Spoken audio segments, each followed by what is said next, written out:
চিরচেনা রূপ, চেনা কোলাহল। ঈদের ছুটির রেশ কাটিয়ে আবারও আপন গতিতে ফিরছে ঢাকা। প্রিয়জনের সঙ্গে ঈদানন্দ ভাগাভাগি শেষে জীবিকার টানে রাজধানীতে ফিরতে শুরু করেছে মানুষ। সোমবার সকাল থেকেই ঢাকার প্রবেশপথ, Kamalapur rail station, Sadarghat launch terminal আর সায়দাবাদ বাস টার্মিনালে ছিল ঢাকামুখী মানুষের ভিড়। যাতায়াতে কিছুটা ক্লান্তি থাকলেও নিরাপদে ফিরতে পারার স্বস্তি সবার চোখে মুখে।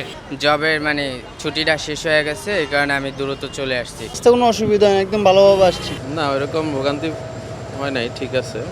লেট ছিল, ওই লেটেই পৌঁছাইলাম আর কি। বিভিন্ন জায়গায় ক্রসিংয়ে দাঁড়ায় ছিল অ্যান্ড লেট ছিল ট্রেন, অনেক 3 ঘন্টা প্লাস লেট ছিল। আসার ক্ষেত্রে অত ভোগান্তি হয় নাই, লঞ্চ মোটামুটি স্বাভাবিকই ছিল। না, কোনো রকম ভোগান্তি ছিল না, অনেক সুস্থভাবে এমনকি সুন্দরভাবে আমরা চলে আসতে পারছি। অন্যবারের মতনই ছিল, কিন্তু ভাড়া হচ্ছে সব জায়গায় অনেক বেশি পরিমাণে। নীল মজাদার গোলমার্ক বক্স, কুড়মুড়ে বাড়িতে ফুরফুরে লাইফ। এদিকে ঈদের ছুটির পর সোমবার ছিল ব্যাংক ও আর্থিক প্রতিষ্ঠানগুলোর প্রথম কর্মদিবস। অলস সময় কাটিয়ে প্রথম দিনেই টেবিলে বসেছেন ব্যাংক কর্মকর্তারা। সকালের দিকে গ্রাহকদের উপস্থিতি কিছুটা কম থাকলেও বেলা বাড়ার সঙ্গে সঙ্গে বাড়ে ব্যস্ততা।